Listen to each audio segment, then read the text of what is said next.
শহরের এই সকল নারীর বয়স 18 বছর এবং 2 সন্তানের জননী, তারা যদি 2 সন্তান পর্যন্ত তারা গর্ভবতীকালীন সময় সিটি কর্পোরেশনের পক্ষ থেকে তাদেরকে পুষ্টি ভাতা দেওয়া হবে এবং তাদের সন্তান যাতে সুস্থ থাকে, তারা যেন নিজেরা সুস্থ থাকে, সেই কারণে সকল নারীর সন্তান জন্মদান হাসপাতাল অথবা ডেলিভারি সেন্টারে করানো হবে।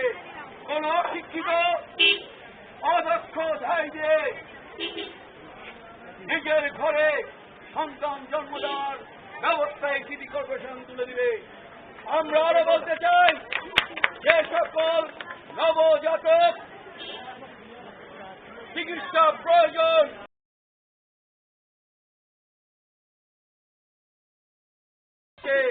তাদেরকে চিকিৎসার সুবিধা দেওয়া হবে। প্রিয় ভাই বোনেরা, ঢাকা শহরের ৮৩% মানুষ ভাড়াটিয়া, তারা অন্যের বাড়িতে ভাড়া থাকেন। আমরা দেখেছি কোথায় কোথায় বাড়ি ভাড়া বাড়ানো হয়। একজন গার্মেন্টস শ্রমিক সেই ভাড়ায় ঘরে থাকেন, ফুটের হিসাব করলে গুলশানেও সেই ভাড়া নাই। আমরা বলতে চাই, আমরা যদি নির্বাচিত হই, আমাদের মেয়র যদি নির্বাচিত হন, আব্দুল্লাহ শফি যদি নির্বাচিত হন, তাহলে বাড়ি ভাড়া নিয়ন্ত্রণ আইন 1995 অক্ষরে অক্ষরে পালন করার চেষ্টা করবে সিটি কর্পোরেশন। কোথায় কোথায় বাড়ি ভাড়া বৃদ্ধি করা চলবে না। অন্যদিকে হোল্ডিং ট্যাক্স বৃদ্ধি করা হবে না, যাতে বাড়িওয়ালাদের উপর চাপ পড়ে, বাড়িওয়ালারাও যাতে নিজেদের আয় ঠিক রাখতে পারে, সেই পক্ষে তাদের জন্য সুযোগ সুবিধা তৈরি করা হবে। কিন্তু 100 জন মানুষের মধ্যে ৮৬ জন মানুষ ভাড়াটিয়া, তাদের উপর যে নিপীড়ন নির্যাতন হচ্ছে, আমরা সিটি কর্পোরেশনে নির্বাচিত হতে পারলে সেই নির্যাতন নিপীড়ন বন্ধ করে দেব। সংগ্রামী বন্ধুরা আমার, আমরা গার্মেন্ট শ্রমিকদের পক্ষ থেকে এই নির্বাচনে অবতীর্ণ হয়েছি। আর আমাদের প্রতিপক্ষ যিনি, তিনি গার্মেন্টসের মালিক, গার্মেন্টসের শ্রমিকদের রক্ত চুষে তাদেরকে শোষণ করে হাজার হাজার কোটি টাকার মালিক হয়েছে। আজকে গার্মেন্ট শ্রমিকদেরকে এই সংগ্রাম সংগ্রাম হিসাবে নিতে হবে।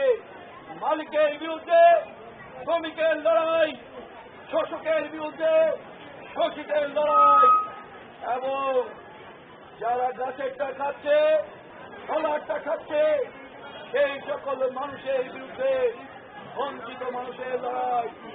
সেই লড়াই আগামী 28 এপ্রিল ভোট কেন্দ্রে যাবেন। ভোট কেন্দ্রে গিয়ে হাতি মার্কায় ভোট দেওয়ার মধ্য দিয়ে ওই শোষকদের, ওই মালিকদের, ওই কোটিপতিদের বিরুদ্ধে আপনার রায় দিবেন।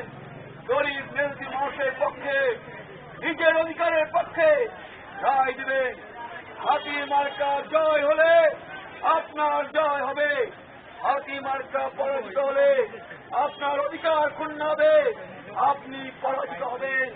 সেই কারণে নিজের জয় নিশ্চিত করতে আগামী 28 এপ্রিল আপনারা হাতি মার্কায় ভোট দিবেন। হাতি মার্কায় ভোট দিয়ে নিজের অধিকার, নিজের লাভ আপনারা নিশ্চিত করবেন। এই কথা বলে আপনাদের সবার সুস্বাস্থ্য কামনা করে আগামী 28 এপ্রিল হাতি মার্কায় ভোট দিবেন, এই কথা বলে আমি আমার বক্তব্য শেষ করছি। সবাইকে ধন্যবাদ। আসসালামু আলাইকুম।